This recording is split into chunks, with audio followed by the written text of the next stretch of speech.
بالنسبه للقاء ديالنا اليوم هو لقاء تواصلي اللي كان تحت الرئاسه الفعليه ديال السيد الوالي. وهذا اللقاء هو يخص تفعيل القرار العاملي الخاص بالجهاز الترابي لحمايه الطفوله.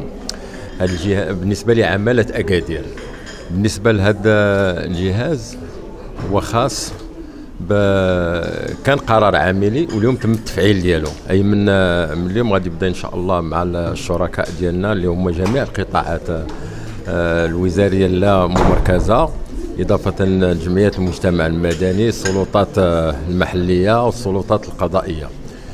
هنا غادي يتم مع واحد الشريك اساسي ديالنا اللي هو منظمه اليونيسف، اللي ان شاء الله من اليوم غادي يبدا العمل على التشخيص الترابي الخاص بالطفوله، وخاصه الطفوله التي تعيش حاله هشاشه.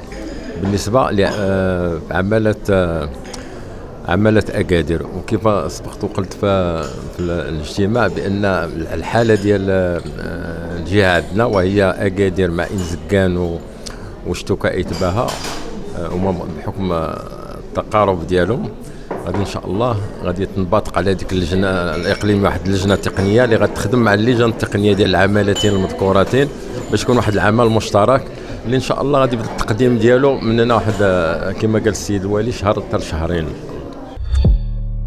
ما تنساش تشترك في القناه وتفعل الجرس باش يوصلك جديد الفيديوهات.